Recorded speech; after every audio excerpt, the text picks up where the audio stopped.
அனைவருக்கும் வணக்கம். இந்த வீடியோவில் என்ன பார்க்க போறோம்னா, பணக்காரரோட 9 ரகசியங்கள பத்தி தான் பார்க்க போறோம். ஃபர்ஸ்ட்டு போயிடலாம்.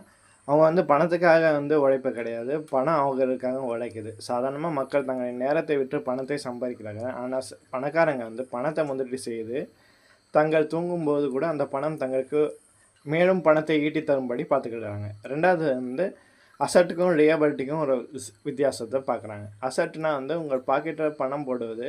அதாவது வாடகை மூலமா வீடு வாடகை அப்புறம் லாபம் தரும் பங்குகள் இது மூலம் வரும். லியபிலிட்டினா உங்கள் பாக்கெட்லேருந்து பணத்தை எடுப்பது. உதாரணமாக இஎம்ஐயில் கார் வாங்குறது, ஆடம்பர ஃபோன்கள் இதெல்லாம் லியபிலிட்டி வரும். பணக்காரங்க சொத்துக்களை மட்டும் வாங்குறாங்க. சாதாரண மக்கள் லியபிலிட்டியை மட்டும் வாங்கிட்டு அதை சொத்துன்னு நினச்சி கொடுக்குறாங்க. அடுத்து பவர் ஆஃப் காம்பவுண்டிங். பணக்காரர் தாங்கள் முதலீடு பண்ணும் முதலீடுகளை மிகவும் முன்கூட்டியே தொடங்கிறாங்க. ஆல்பர்ட் ஐன்ஸ்டீன் இதுதான் சொல்கிறாரு. உலகத்தோட 8வது அதிசயம் கூட்டு வட்டின்னு. நீண்ட கால அடிப்படையில் முதலீடு செய்யும்போது வட்டிக்கு வட்டி கிடைத்து ஒரு சிறிய தொகை மிகப்பெரிய செல்வமாக மாறும் ரகசியத்தை அவங்க நல்லாவே தெரியும்.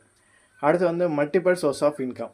அதாவது செல்வந்தர் எப்போதுமே ஒரு வருமானத்தை மட்டுமே நம்பி இருக்க மாட்டாங்க. அவங்களுக்கு தொழில், வாடகை, பங்கு சந்தை, டிவிடெண்ட், யூடியூப் அல்லது புத்தக ராயல்ட்டி என்று குறைந்த 5 முதல் 7 வருமான வரிகள் இருக்கும். ஒன்று நின்னால் இன்னொன்று கை கொடுக்கும். அடுத்து கடனை ஒரு கருவியாக பயன்படுத்துறது. கடன் வாங்குறது தவறு சாதாரண மக்களோட எண்ணம். ஆனால் கடனில் 2 வகை கடன் இருக்குது. கெட்ட கடன், நல்ல கடன். கெட்ட கடன் என்னென்னா ஆடம்பர பொருட்களை வாங்குறது, தேவையற்ற செலவுகளை வாங்குறது. நல்ல கடன்னா வங்கியிலேருந்து குறைந்த வட்டி கடன் வாங்கி அது அதிக லாபம் தரும் தொழிலையோ அல்லது ரியல் எஸ்டேட்லையோ முதலீடு செஞ்சு கடனையும் அடைத்து லாபமும் பார்ப்பது தான். பணக்காரர் நல்ல கடனை தங்களோட முதலீட்டு கருவியாக பயன்படுத்துகிறாங்க. அடுத்து நேரத்துக்கு மீதான முதலீடு. சாதாரண மக்கள் பணத்தை மிச்சப்படுத்த தங்கள் நேரத்தை செலவிடுறாங்க. ஆனால் பணக்காரங்க தங்கள் நேரத்தை மிச்சப்படுத்த பணத்தை செலவிடுறாங்க. தங்களால் செய்ய முடியாத அல்லது அதிக நேரம் எடுக்கும் வேலையை மற்றவங்களை வச்சு அமர்த்திட்டு தங்கள் நேரத்தை புதிய தொழிலை உருவாக்குவது செலவிடுறாங்க.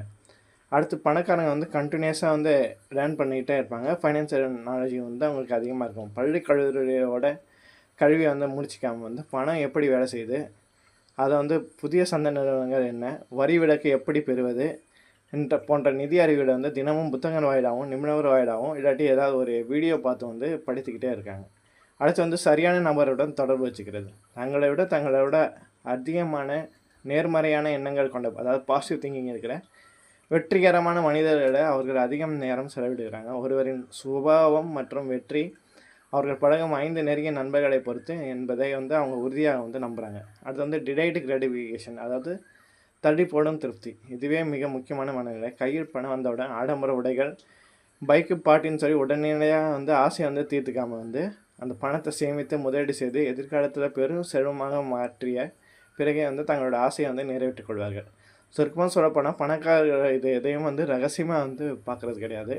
இது எல்லாமே வெளிப்படையாக தான் இருக்குது. ஆனால் சாதாரண மக்கள் இதை தெரிந்து கொள்ளவோ இதை பற்றி பின்பற்றவோ முயற்சி செய்தாலே இது எப்போதுமே ரகசியங்களாகவே பார்க்கப்பட்டுகிட்டே இருக்குது. நன்றி.